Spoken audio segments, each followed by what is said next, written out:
rise for the Pledge of Allegiance, please?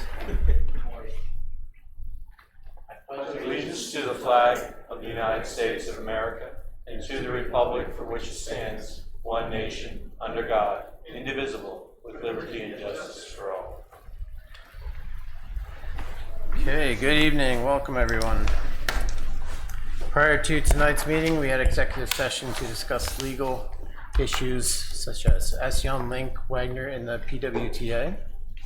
Going to move right into personnel appointments. I have a little statement I'm going to read for you guys. So following Lorraine's retirement, our search for a new township manager began with a very clear vision, but was really difficult in identifying the right candidate. The reason why is because we wanted a leader that would steer our team towards technological advancement. We wanted to make sure they had a strong financial background so they could continue the tradition of Hilltown financial stability. We needed someone that could embody a strong communication skill and as a collaborative team player. We needed someone that would bring the group together. We also needed someone that was very organized, could look at policies, change policies as needed. It's basically, we're looking for one person that had to have the skills of about 4 professions. So that being said, it gives me great pleasure to introduce Deanna Ferry as our new township manager. Deanna joins us from a distinguished career at the county level, bringing extensive experience in management, finance, grants, policy, operations, basically perfectly aligned with the criteria that we are searching. Her academic credentials, you guys will be impressed. She has a bachelor's in policy science and communications from the University of Scranton. She has a master's in policy studies from Del Valle University. And she even has a doctorate in public administration from Westchester University. Yet beyond her impressive qualifications, of which there are many, Deanna stands out for her personal touch, her readiness to pick up the phone, meet residents face to face, whatever it takes to get the job done. So if you'll all join me in welcoming Deanna Ferry as our new township manager.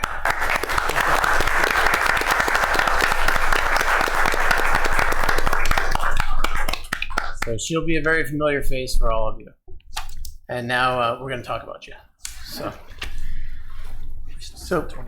yes, I should mention that. Deanna does start on the 29th, which is next Monday. So we're really excited for that.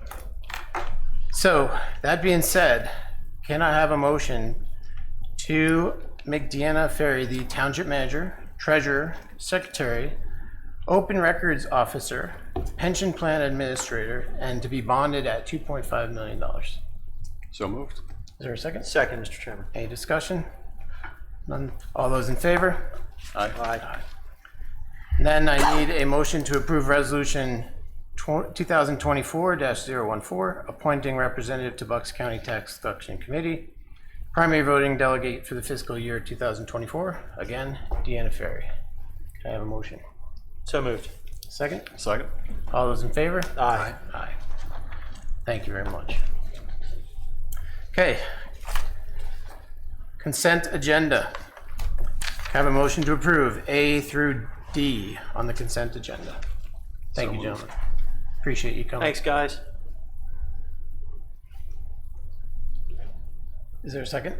Oh, did you make? I did. apologize. Yes, there's a second. Okay. All those in favor? Aye. Confirmed appointments, none. Turn it over to you, Mr. Wurtzel. Legal. Thank you. I have 2 matters for the board. The first is a zoning hearing board application filed by John and Maureen Rouse. Are Mr. and Mrs. Rouse here by any chance?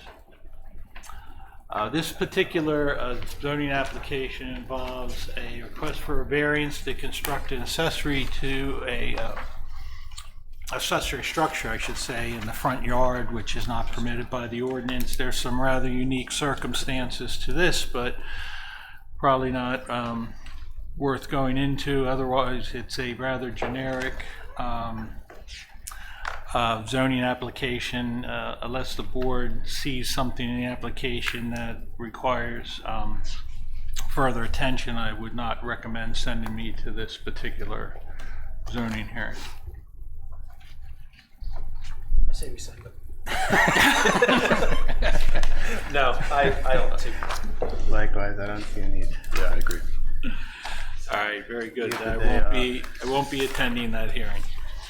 The second matter involves an ordinance for changes to local limits for PWTA. If you remember a few months ago, there was a resolution passed with respect to modifying the local limits regarding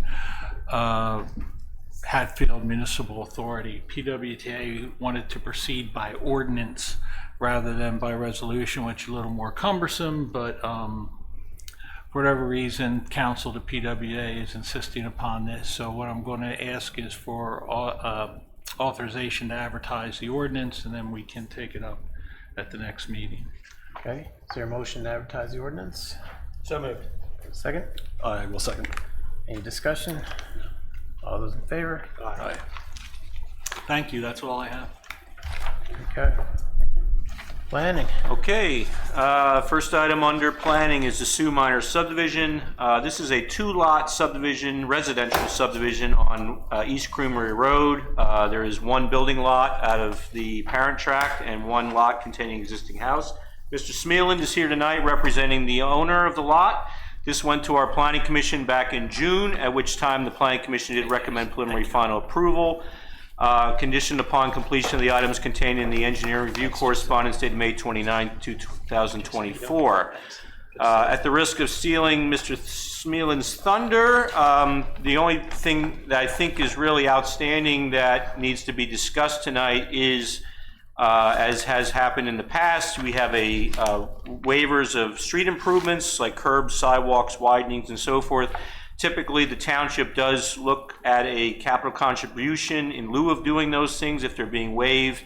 The applicant's consultant, Mr. Smealand, did prepare a cost estimate, which was in excess of $40,000. They are hoping that the township would accept a capital contribution of a little less than that, into the $5,000 range. Jason, if you want to add anything that I missed. No, I think you pretty much covered everything. I guess a couple of the items that we talked about with the Planning Commission is that we'll have to remove a little section of driveway that's there existing before we subdivide the property. That way it's taken care of. We don't have to escrow for that. The waivers are generally normal for this type of development: curbs, sidewalks, aerial photo in lieu of providing detailed topographical information. And then we needed a waiver for the lot line, although it's straight parallel to the parent tract property. It's not perpendicular to the roadway. All typical normal things. And just a little background: Mr. Sue bought this property, and he has it under agreement with a nice family that's trying to move in before the school year so the kids can start in Penn Ridge. So we're going to try to get this thing through and recorded quickly so they can move in. So that's really it. And Tim, feel free to steal my thunder anytime. Okay. I'll send you the bill. So that backfield will be owned by this new parcel, by this new home? So actually vice versa. The new people want to actually have the house. And then at some point in the future, we'll get another house on this building lot. But he wanted to get that separated right away and get them moved in. Gotcha. Any questions, Sean? I don't have any, other than Tim, we'll comply, right? Everything's a will comply. That's what I thought. Yep. Yep. Okay. Yep. So I'm looking for a motion for preliminary and final approval for the plan to subdivide the parent tract into 2 lots. Condition upon completion of the items contained within the engineering review correspondence dated May 29, 2024, which is a will comply. And you're gonna set the capital Oh, contribution yes. at what? That is the issue at hand. That is the issue. Yes. That was really well done. That's the though. elephant. We're hoping to squeeze right by it. 40,000 it is. No.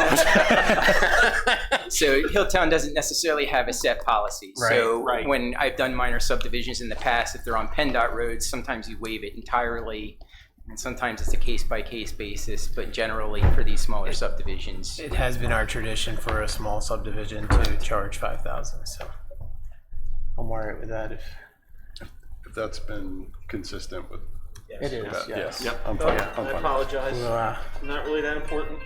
we'll structure a formal policy once our township manager gets established and come up with something. All right, so let's add that to the, to the motion. So they will comply and a fee of $5,000 in lieu of construction costs on. And I guess the waiver is also included in. Sorry, That's part of the letter. Yeah, Yep, okay. yeah. So moved, Mr. Chairman. is there a second? I will second. All those in favor? Aye. Thank you. Thank you, Jason. Thanks, Jason. Okay, then moving ahead at warp speed here, we're going to go on to the Widener Tract subdivision. This one has a bit of history, and I see Mr. Edelman, counsel for the applicant, has a couple plans there, which should also be PDFs on the screen at some point. Good job. At the risk of stealing your thunder, Mr. Edelman, just to give the board some background here, two of you were around, I think, at the genesis of this, but I know Joe's coming on board a little bit in midstream here. So this property is predominantly in Hilltown, or there's a small section of it in East Rock Hill Township to the north. There was a plan originally filed about 3 or 4 years ago now that was going to be essentially called a long cul-de-sac plan. This plan went through some reviews. It went to our planning commission. I think it was here one night before the supervisors to talk about it. No formal action has been taken on this plan yet, but basically the issue, as I recollect, is that the cul-de-sac length would require a waiver of the saldo requirement that deals with cul-de-sac length, which limits cul-de-sacs by ordinance to 500 feet or no more than 12 dwelling units, whichever is more restrictive. The cul-de-sac plan actually proposes a cul-de-sac road of about 1,500 feet long. Then there was a second plan that shows a through road that goes between South Percy Road and East Rock Hill and Seven Corner Road and East Rock Hill and South Percy Road in Hilltown, and that's the plan that's on the screen now. That one was also reviewed, and there's a review letter. So at this point, I'm going to turn it over to Mr. Edelman. I think he's going to ask you for some feedback. Is that? That's correct. All right. Good evening, Greg Edelman here on behalf of the applicant. It's nice to see everybody this evening. It was a decent summary. I have a little more thunder to it, though. Go ahead. So when we were before the board, and it's probably almost 2 years ago, when we had this discussion on whether to do a cul-de-sac or a through road, and the response we got was, well, we're not going to give a waiver. So that then put in motion the applicant going to the zoning hearing board to seek a variance, because in order to build the through road, we had to go through a heavily wooded area and heavily sloped area. So about last year, March or April, we went before the zoning hearing board and proved the undue hardship that's necessary as a legal standard in order to be able to obtain the variances for the additional woodland clearing and steep slope disturbance. As a result, we then move forward with designing and engineering the through road, and that's the plan that's currently going through the process that's going to go back in front of the Planning Commission. Once we submitted it, there was a let's hit a pause button and revisit the cul-de-sac issue again. My client is fully prepared to do this because the alternative is a 500-foot cul-de-sac, which doesn't even get you 12 units. It gets you substantially less. What you see is 21 units, 17 of which I believe are in the township, and then the other 4 are in East Rock Hill. So the density that's permitted in the township by calculations is actually 20. So you're less than what's permitted under the ordinance. What we would ask the board again is for some guidance on doing the cul-de-sac plan. We believe that as a legal matter of law, we've satisfied the variance standard. Waiver standards are actually supposed to be less of a burden than zoning variances. It's a different application, but of the same type of analysis. The waiver is something that's equal to or better than, or something that's created by the ground that presents a hardship. Well, we showed the hardship to the zoning hearing board, they agreed. So they gave us the variances to run the road. We're now saying to this board, wouldn't it be better that we don't destroy all the trees and cut into the slope, but yet just put in a cul-de-sac and do the same development, same number of units. So if we flip to the cul-de-sac plan, you're showing 21 new homes as well. So we're back here before the board to get your flavor before we move forward with this plan that's been fully engineered with the through road to see if the board would be willing to grant that waiver again, and it would be a waiver for total number of units and for length of a cul-de-sac. I think 1,200 of it is in the township. I think the other 400 or so is in East Rock Hill. I don't know how you would look at that in terms of a waiver, whether you just do what's in the township or whether you do for the whole thing or not. But we'd ask for your consideration and feedback on which one would you want us to proceed with. But let it be known that we're ready to go with this one where we build it all the way through. Could I'd bring up two items into the discussion before you guys weigh in, just to throw some other things in the mix. If I remember correctly from the original plan, I'll call it the long cul-de-sac again, there was a concern brought up early on in the review process. I believe it was the Planning Commission discussed it, and maybe this board or the prior board had talked about as well, as far as ownership of the road. Right. Because it's a little unwieldy for Hilltown to maintain the Yes. road because it sort of accesses through East Rock Hill. The through road, we don't have the same issue because we have access from South Percy Road. That was one issue. The other issue, again, just to remind the board, since the Planning Commission had looked at the long cul-de-sac road, I was at a meeting where the Planning Commission asked the applicant if they would look at a sort of, I'll call it the medium cul-de-sac option of 1,000 feet. I don't think we've ever seen a plan of any sort like that, like a sketch plan or anything like that. Is that something you guys have looked at, discounted? We've never seen it. The Planning Commission asked to see it. You didn't show it to us. Is there a reason behind that? Let's start with the first. Go ahead. If it's a cul-de-sac, we'd be willing to maintain it as a privately owned road, not something that the township would have to take ownership for. Okay. And I think that's what we had mentioned as a potential when we were in front of the board, when we were trying to get some type of affirmation of doing it. As for the shorter one, I know, remember Tim started to do some song and a dance at our last meeting, and the response is obviously if it cuts down on the density, then we're not going to show it because we can do the through road.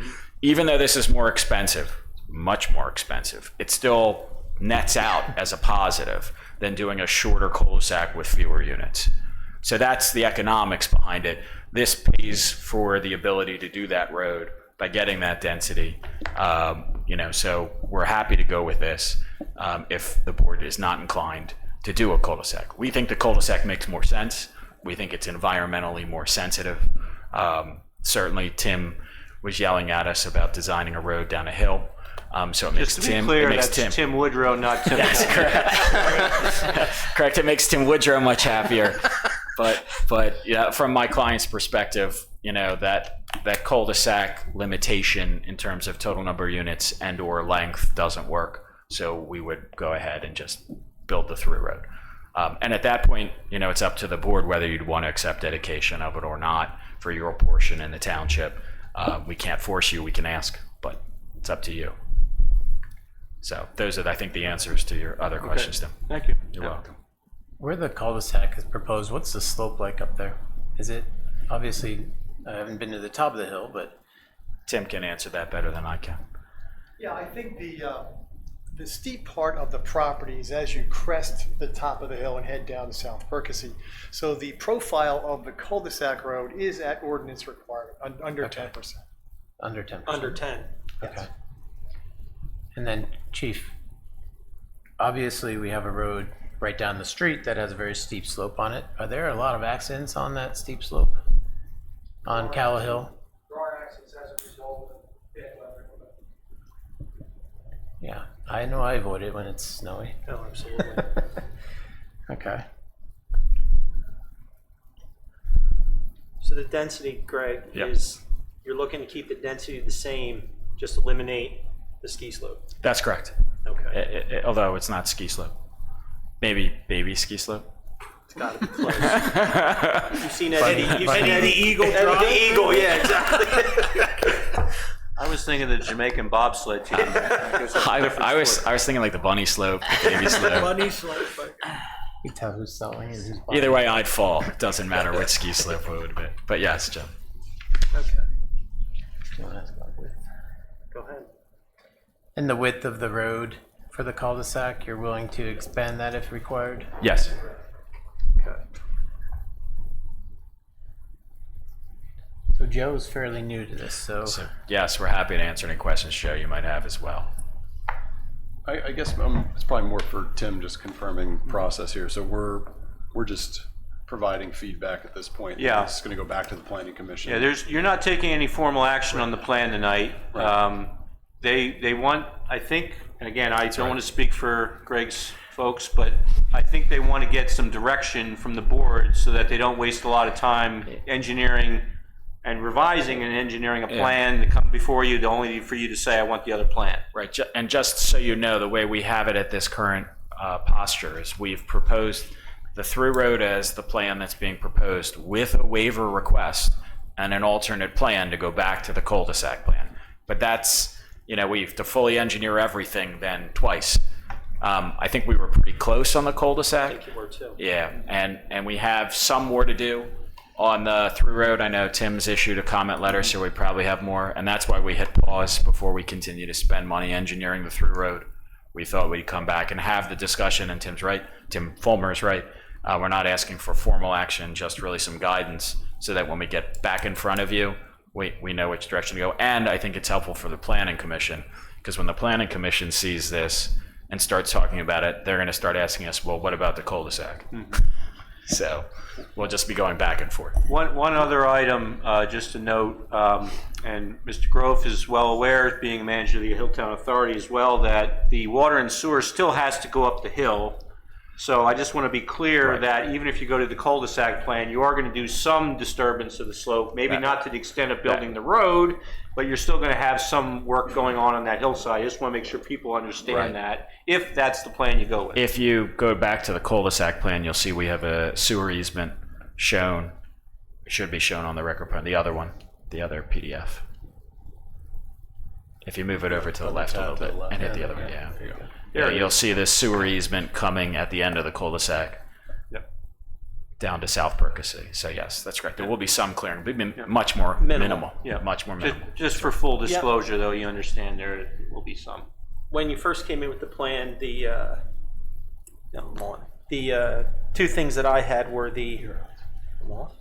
Yeah. I'm on? Can you guys hear me now? Okay, great.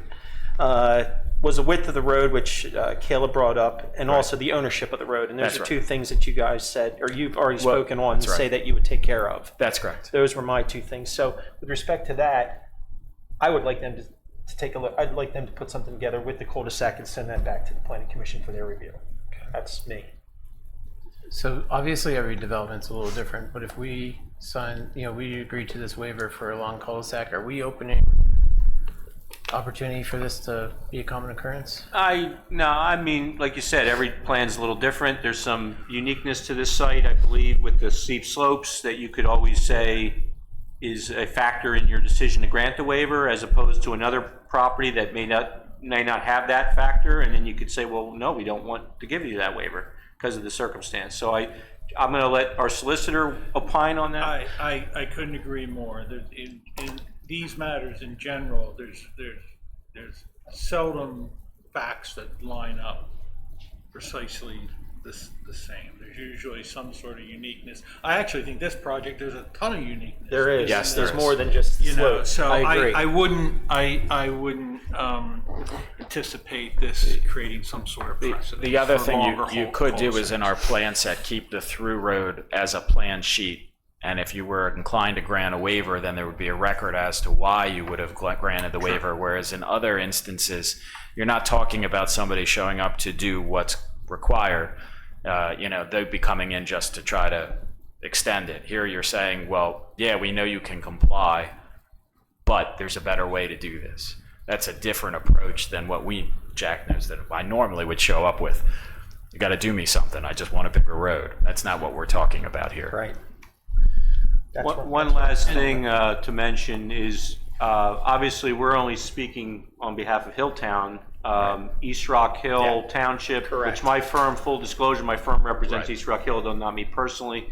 I know from talking to my colleague in East Rock Hill that they do have an interest as well with the road design, even though there's only a small section of it in their township. But I think the ownership aspects of the road, if this board is comfortable with the idea of the private road with a long cul-de-sac, I mean, that's something you're gonna have to check back with, East obviously, Rock on East Hill. Rock Hill. Sure, and we would propose it to be consistent. I don't think you'd see East Rock Hill take the beginning entrance part and the rest, so it would be all private. Yeah. If this board wants it to be private, then that's what we would be showing to East Rock Hill.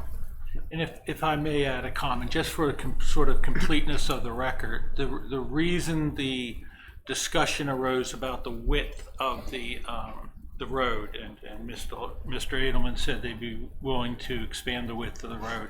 Typically with cul-de-sacs, one of the concerns is access of to emergency vehicles. So when we widen the road, it's easier to get emergency vehicles down there.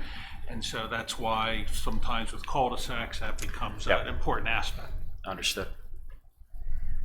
The only other question was, I know there was some objection from neighbors, but I want to say it was cutting through the woods with the slope, not necessarily the cul-de-sac. Yeah, well, early on, there were some neighbors that had come out to the original meetings that were held at the planning commission level. There were some typical concerns that we always hear about with privacy, buffering, stormwater management. I know there is a part of the plan does show a potential future segment of road that goes to, I guess I'll say, to the top of the plan there on both plan sheets. Both designs have that. I know the neighbor to the top of the plan didn't want the road to go through, but we told them that it doesn't have to unless you develop your property. So, and they have no interest in developing it, but it's there for good planning anyway in case it does get Right, and Tim Woodrow was just telling me that we had met with the neighbors. Their concern was really about stormwater drainage. Yeah. And we also had the zoning hearing last year where notice went out to all the neighbors and nobody showed up. So That's not uncommon. I know, but at least notice went out. That's all I have, Caleb. Okay. I don't see why not. You want to open it? Yeah, come on to the microphone and give your name and address. I assume it has to do with this. It does. Okay. Name's John McPherson. I live 706 Calla Hill Road in Hilltown. Happens to be 2 houses up from the intersection of South Percy and Calla Hill Road. My first comment would be 10% grade, I think I heard, on this community is what it would take to get down the hill to South Perk.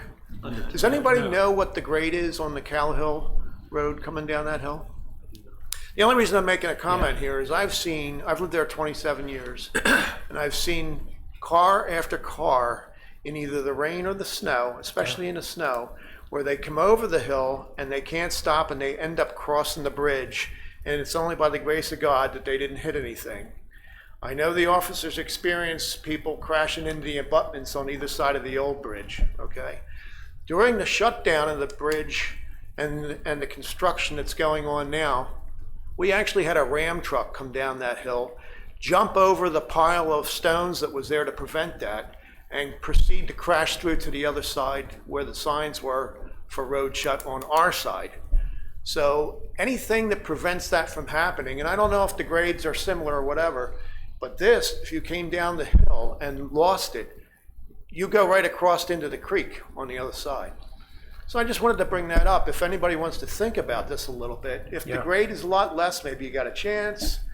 If there's a reason to do, the cul-de-sac that saves that from happening, you got to think about that. Sir, I don't know the exact grade on the Calla Hill Road, but I know it's quite a bit more than 10%. It probably is. I'm an engineer. I'm a retired engineer, and So you know that. Yeah. I do. But I thought maybe you guys would know what that was. Yeah, the through road plan, if that was something that was pursued, it was not going to be that same profile as Calla Hill. In other words, they were going to flatten the road. They were actually going to build a lot of retaining walls on both sides of the road to kind of get the grade to be more gradual going up the hill. Yeah, and I'm not saying you guys don't have a safe way of doing it. I'm just saying if there's a preference for a cul-de-sac and there's the ability to waive for it, that's a consideration you can write into your reason why you allow the variance. Right. Good point. All right. Thank you. High school driving. Yeah. Well, I mean, my opinion is I don't want to cause an expense for a Hilltown landowner to have the same result. So I'm in favor of pursuing that cul-de-sac option as well. Thank you.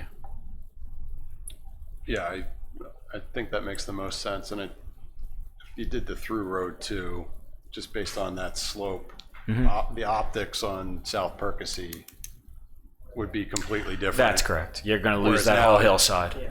Whereas now it would kind of, you wouldn't even realize there's a development up there. That's correct. It's a good We point, can Jim. blame East Rock Hill for development. We'll tell them that the boundary line's actually at the tree line Right. and not Yeah. at the front. So I think the cul-de-sac makes sense. Okay. I think you got your answer. So Great. just to recap, I'm hearing the three are in favor of the cul-de-sac, but with the wider road and a private road. And did we have an idea on that width of the road? Um, Do you remember? so, We'll have our people contact. yeah, we can look into that. Yeah. Do lunch. Yeah, I guess anything that would not have a parking prohibition There in you go. terms of Right. the width. Yep. So the Yeah. ordinance does speak to that. I think it might be even like between 32 and 36 feet. That's what I figured. Yeah. Okay. All right. We got 32 on the plan now, Ted. All right, so we might be another 4 feet wide or so. Okay. All right. Great. Thank you again Thanks. for your time this evening. I Thank you, appreciate guys. it. Appreciate Nice to it. see everyone. Have a good night. Thanks, you too. Thanks, Tim. Yep. All right. Where are we at? Back to you, Tim, with engineering. All right, so up to 7A, which is the 781 Mincy Trail, otherwise known as Hilltown Glen subdivision. This is a 5-lot, single-family detached dwelling subdivision that is on Mincy Trail that was built by Lynn Builders. All the site improvements have been constructed. The applicant, the developer, Lynn Builders, is looking for the township to accept completion of the project and accept dedication of the internal roadway, obviously making it a public road at that point, which is what the plan was for. And it would also commence the 18-month maintenance period. I have checked everything out. I am in concurrence to recommend that for your consideration tonight with 3 caveats. One is that they being the developer, would have to maintain financial security in the amount of $60,071.87 to guarantee the condition of the required improvements for the 18-month maintenance period. Number 2, the developer is still responsible to maintain the public improvements for a period of 18 months from date of dedication, which includes repair, restoration, snow removal, and all other responsibilities associated with maintenance.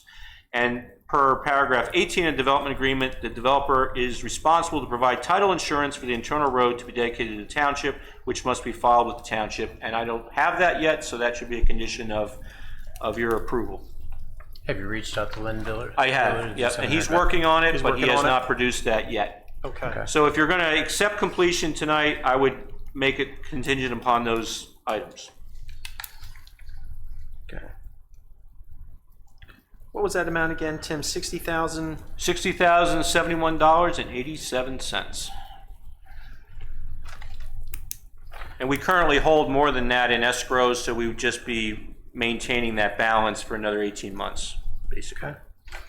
So looking for a motion to accept completion of the required site improvements and dedication of the internal roadway, Glen Court, for the 5-lot single-family detached dwelling subdivision, and authorize commencement of the 18-month maintenance period, subject to the conditions that continue with the 3 paragraphs on the back. You want me to state them? Nope, it's okay. I wrote them already. Yeah. Stated by Tim. So moved. Is there a second? You don't want to hear me say it again, do you? No, I don't. I'll second that, Caleb. Any discussion? No. All those in favor? Aye. Okay, dovetailing off of that, in 7B, this is the same project but a different operation. This is a resolution to accept a deed of dedication for the internal roadway. By this resolution being adopted, this allows the deed of dedication to be recorded and also to add the road to your list of roads that receive liquid fuels funding from PennDOT. So I'm looking for a motion to adopt resolution 2024-15. Okay, motion to adopt resolution 2024-15, acceptance of the deed of dedication for 781 Mincy Trail. So moved. Is there a second? I will second. All those in favor? Aye. Okay, and last but not least, as you are aware, East Creamery Road culvert is in a state of needing replacement. This was authorized at one of your prior meetings to go out to bid. Subsequently, it was advertised and it was put out to bid on PennBid. Bid opening was held on July 11th of this year, at which time the township received 6 bids, and the lowest responsible bidder was identified to be CMR Construction Incorporated in the total bid of $319,570. We also got 5 other bids of a range that goes up to, the highest was 552. There's a bid tab in your packet if you want to see all the bids, but the lowest responsible bidder and all the information that was required by the bid documents was received to allow you to award the bid to CMR if you so choose. If you so choose to award the bid, my recommendation would be that the bid award would be subject to the prices specified in the bid documents, compliance with the terms of the contract documents, and receipt of a certificate of insurance, performance bond, and payment bond, as per the bid specifications. Your other alternative, if you don't choose to award the bid tonight, would be to reject all the bids. So you're not going to do the project under this bid. I couldn't tell you if that's a good deal or not, so. It's right? Yeah, and the numbers where they come in at, they're all pretty much grouped. The first 4 are pretty tightly grouped, or 4th 5, I'd say. So you did get a competitive bid. Good. Okay, can we have a motion to award the bid to CMR Construction for the total amount of $319,570, subject to the unit prices specified in the bid, compliance with the terms of the contract documents, the receipt of the certificate of insurance, performance bond, and payment bond. Well done. So moved. Is there a second? I will second. Any discussion? All those in favor? Sorry, have we ever worked with these guys before, or? I have not personally worked with them, but they have a lot of experience. They submit their, in their bid packet, they submit a lot of references and so forth, and they look good. In terms of timing, is this where are we at now? So heading into August, you think this will be a 24 thing or a 25? So the key issue is going to be, it's a precast concrete structure, which takes a while to fabricate. Assuming that you're going to award the bid tonight, and I'm going to notify the bidder of the award, there's going to be a period of time where they're going to have to get all their paperwork in order, bids, the bonds, insurance, and all that. Then there's going to be a period of time where they're going to put in an order to fabricate the culvert. That could take anywhere between 3 and 6 months, depending on how busy the precaster is. So I'm a little unsure that it would physically start this year, because they're not going to go out and rip the old culvert out until they have the new culvert to put in. So we're going to keep the road open as long as we can until they're ready to start work, when they have all the stuff. Okay, great. All those in favor? Aye. Aye. Thank you, Tim. That's it. All right, unfinished business, none.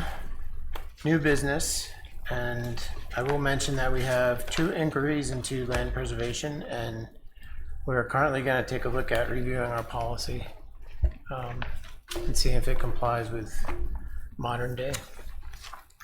H&K extension of hours. H&K, they're asking for extension of hours from August 1st to August 31st, 6 a.m. to 6 p.m. And obviously we're going to strike private customers. It's strictly for PennDOT work. I have a motion to accept the extension of hours. I'll make that motion, Mr. Chairman. Is there a second? I'll second. All those in favor? Aye. Aye. And then Fair Hill Roads speed study. Chris?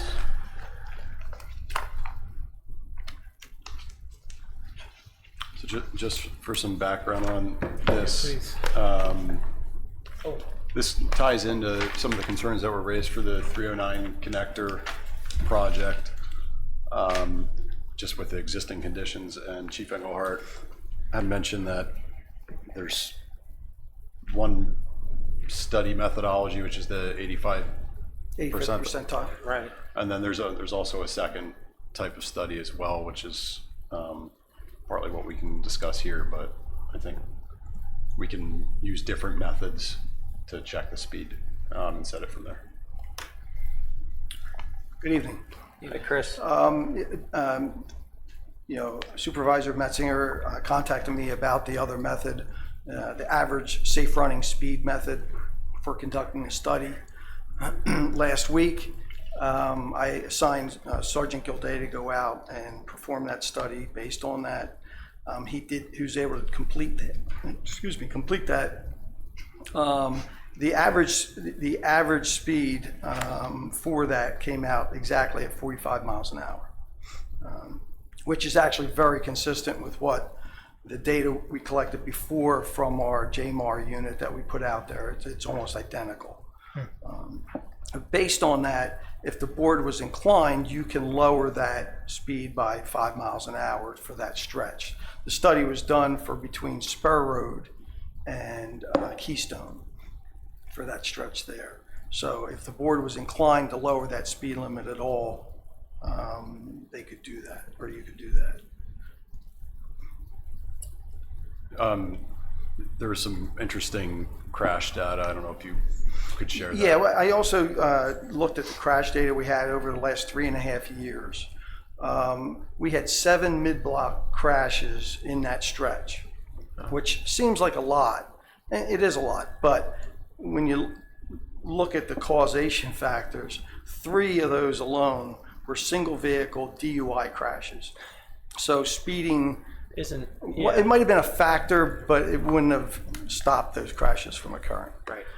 There was one crash alone that probably was speed related. The other one, somebody had stopped on the roadway, another car went around it and struck the door that was still standing open. Okay. Another one, somebody started to back up and didn't look behind them, and somebody was sitting back there. So again, the factors there, there's crashes, but there's not data to support that there's a speeding issue or the crashes were related to speeding. You know, the road is not real wide, but it's probably pretty typical of a roadway in Hilltown. Okay. But there is no shoulder, so that's a factor as well. So I think you can use that data to support lowering that to 40 miles an hour if you're so inclined.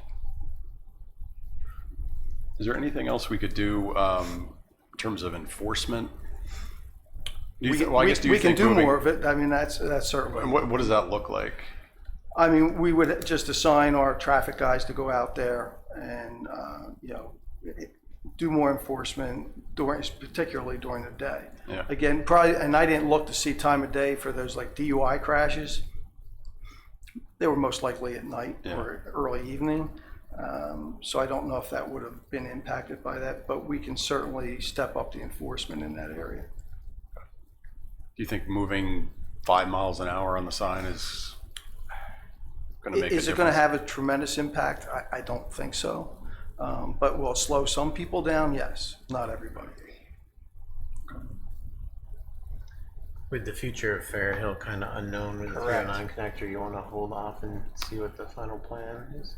Yeah, I think that makes sense. I think that makes sense too. And then maybe enforcement is the go-to to begin with anyway, and then Go from we can go from there if we need to adjust speed. Yeah, and the data for the 85th percentile, which is, like I said, pretty identical to this, is 2 years old. So I would be interested later on down the line to do that again. Do it again. And see where that comes out. Great. Yeah. And if I could just very quickly too, going back to the proposed development off 7 Corner Road. Yeah. I appreciate you indicating that you want that roadway wide enough so that there could be parking on both sides, so no impediment to traffic in there. And I don't know if it's possible to be able to make that so that the police department could enforce parking on that roadway, even if it's private, because obviously if people start calling and complaining about people parking illegally in some way, shape, or form, it would be nice for us to be able to address it. Right. Otherwise, we would just be able to say you're on your own. All right. I'm sure we can. All right. Thank you, sir. All right. Thanks, Chris. Appreciate it. Okay. Supervisor comments?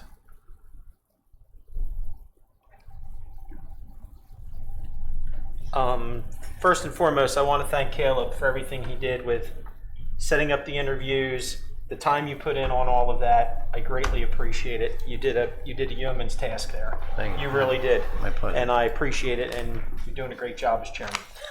Thank you. You're welcome. I second that. That's not why I looked over. That's exactly why you looked over. Wait, the camera didn't get it. I second that. No, I really do. I appreciate it, Kel. Thank you. And I just, welcome to Deanna. I think we were looking for and hoping to find a unicorn of a candidate, so to speak, and I think we found it. So I know we all can't wait for you to start next week, and you're going to make a big difference here in Hilltown, so welcome. Yeah. Yes, welcome. All right. So speaking of crashes, there's still an issue at Broad and Calvert Hill. I'm going to say that every meeting until my wife gets off my back. And second of all, I know that was on camera and she's going to watch that.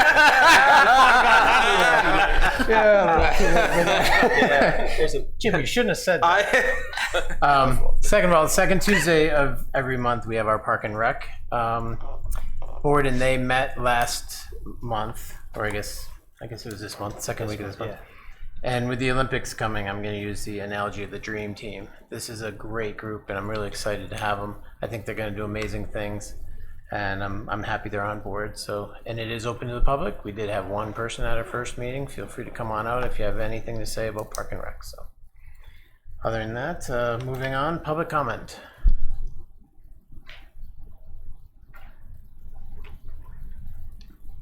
Good evening, Bruce Weichel, 718 Callahill Road. I live on the part of Callahill that's closed due to the bridge being replaced. The neighbors and I feel that the posted speed limit of 45 is too fast, and we'd like to have it lowered. We'd like to have it lowered before the bridge opens. So knowing that it's a state road, I sent an email to Shelby Lab's office and was told that in order to get it changed, I would need to get the township to ask the state to do a traffic study on the road. And based on what the results of that traffic study is, they would determine an appropriate speed limit for that portion of Callahill. To do a traffic study at this time, in my mind, would be invalid because there really isn't any traffic on the road. And to wait till after the traffic does come back with the road opening, I think we're going to have a lot of traffic on the road already doing the 45 that's posted, and it'll be difficult to get it reduced. So that's really why I'm here, to see if we can get that speed limit lowered. I've been told that if you want to change the speed limit by 5 miles an hour, you may not need to do a traffic study. I don't know if that's true or not, but I thought I would bring that up. I would also think it would be a good idea to put signs on each side of the farm warning people that it is an active farm and that they need to be prepared for the unexpected. My wife has told me that she found out that we can actually ask the state to put speed bumps there to slow people down. I don't know if that's true either, but after 44 years of marriage, I'm not going to question her. So that's pretty much why I'm here and what I'm asking for. Yes. Yeah, that's the right way. Lesson learned. Thank you. If there's anything that the neighbors or I can do to work with you to have something happen to get this done, we are willing to do that. My own feeling is, rather than having a traffic study, if somebody would come out from PennDOT that had 10 cents worth of brains and took a look at that road, they would say 45 is in fact too fast. So if you have any questions, I'd be happy to try and answer them. Do we need it? I don't know. Chris, can you weigh in on Yeah. that? Would you mind? We have our traffic study guru here tonight, so.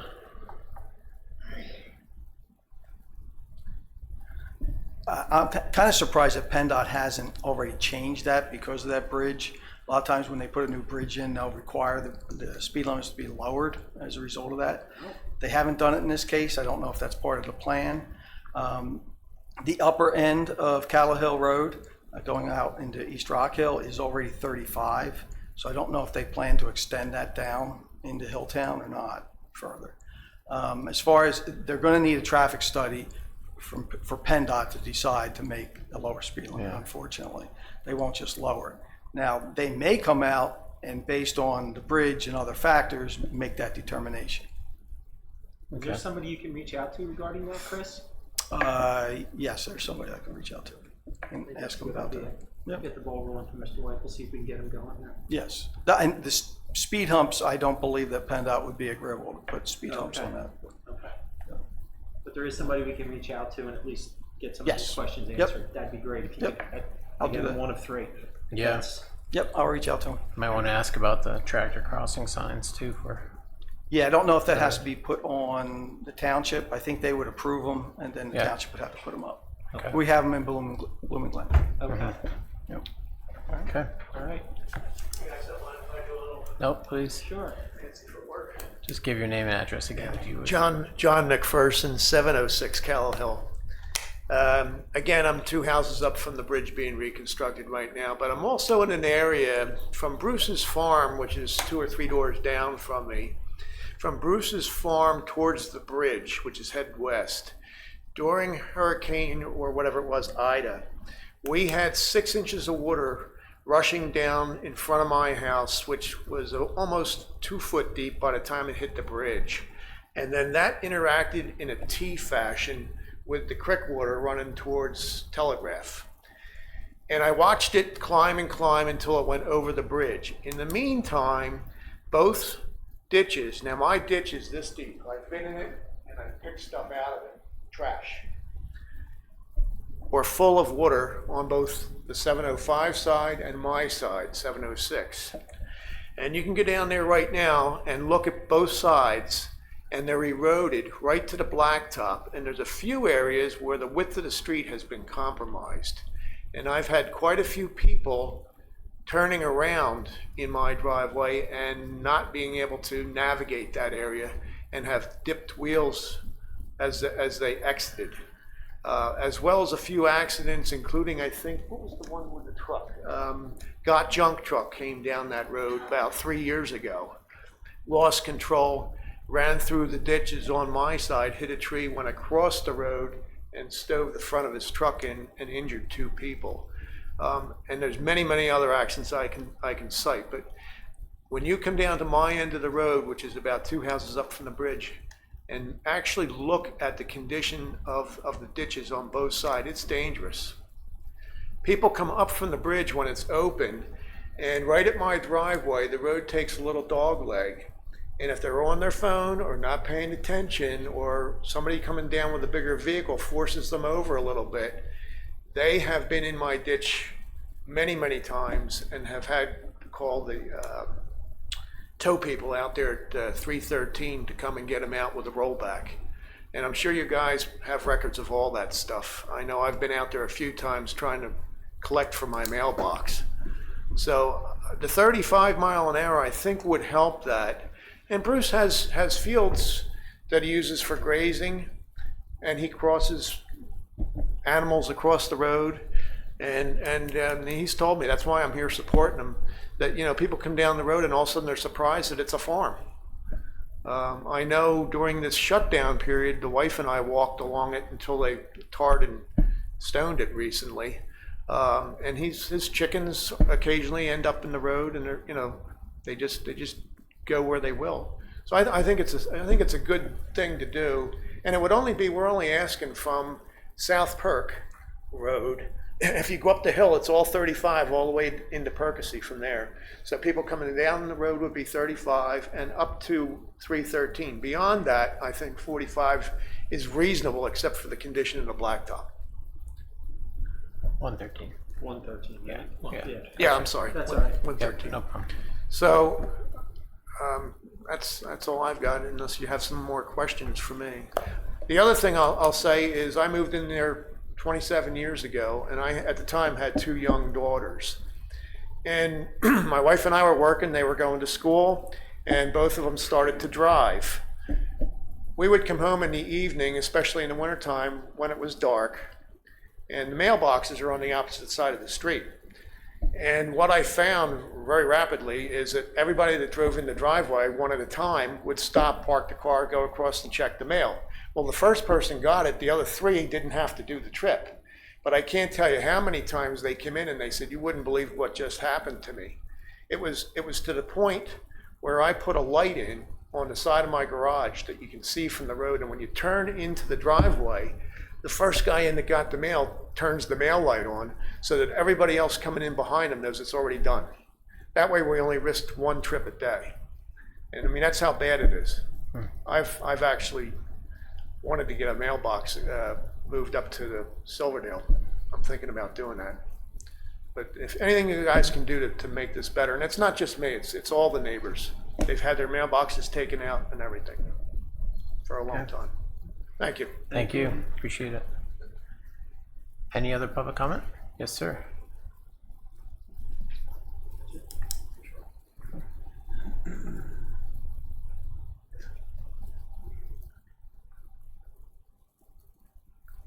Bob Elker, 128 Fairhill Road. On that traffic study for Fairhill, I would agree the cars are 45 miles an hour, and it's coming out of my driveway, it's, dicey. My concern is with this 309 connector, which I'm approximately 3 houses from the proposed cul-de-sac. I think Fairhill Road should either be a cul-de-sac or a one-way street. Currently now, that street at my house at 128 where the mailbox is, next to the house that burnt down with the module next to me in the driveway, is only 18 feet wide. There's no white line, and when there's 2 trucks coming down the road, there's no possible way that they can even pass each other. So you could lower the speed limit to whatever you're going to lower it to. The width of the road is the problem, and it doesn't, and in some spots it's even less than 18. So that's from Spur all the way up to Keystone. I would suggest that to be a one-way street. Either direction wouldn't be, and it would work fine. People would be a lot safer looking one way. Or just make it a cul-de-sac. So, I don't know where they are on that planning. I'm hoping that, you guys take that under consideration. Because that's going to be Fairhill Boulevard. That traffic down on Fairhill Road is just going to be, once this circle opens up. I was told they're going to shut down Murr Road, right, where on the lower end of it, and make that a dead end, or is that correct or incorrect? Murn Road? Oh, Marion. Marion? Yeah, Spur is what's I was thinking of. Now, I know Spur's going to be shut. Marin's on the. It's on the lower end of me. It's on where it connects where 309, Old when Bethlehem you're Pike. going around. Between Fairhill School and Bethlehem Pike, right? Yeah. Marion Road, yeah. I don't think there's any current plans for that for PennDOT Right. at this point. I believe that's going to be a dead end. That's what I was told way back when. No? No, it's not on the current plan, though. Yeah, Spur's the only one. Yeah, so, but, there's still going to be a tremendous amount of traffic coming, all right? Because everybody's going to come from Diamond and Keystone and take that road on into Fairhill just to go down onto the connector. So if they're going on the connector, it should be one way or a cul-de-sac and stop it off. So, I don't know, but it's, I know they were talking about a neighborhood about the road being 32-foot wide. Here we have, and I know the speed limit on that little road is not 45 miles an hour, but this road is only 18. The center line is 9 feet, less than 9 feet, both sides. And I do have the telephone pole number if you want to look at it, I have it. And in some spots, the shoulder, it goes right off both sides. That's about all. Yeah, it's tight. Thank you, gentlemen. Thank you. Thank you. Anyone else? Public comment? What is the width of the road on the 2 lane? What should it be? From a rural highway standpoint, you mean? Like a road like Tower Hill, how wide should it be from the center line, or what should it be? Usually you're looking at a lane width, at least a minimum width of 10 feet. So if you consider two-way traffic, you want at least 20 feet, maybe a little wider than that with some shoulders would be ideal, but As Mr. Elker was explaining, 18 feet, you know, you don't have that lane width of 10. And then the larger vehicles, and everybody has a bigger vehicle these days, right? It has the SUVs and all that. Honestly, I So, don't think Calhoun down my way is that far. no. And Bruce was just telling me it's undermined because he's been running the tractors over down there and the attachments, he says, afraid to run them off. Yeah. It's so narrow, there's no way. Okay. No more public comment. Moving on. Any press? No press. Can I get a motion for adjournment? 8:02. So moved. Second. Gonna wait till 8:03. Second. All those in favor? Aye. Thank you all very much Thank you, for coming out. gentlemen. Thank you, Appreciate it. everybody.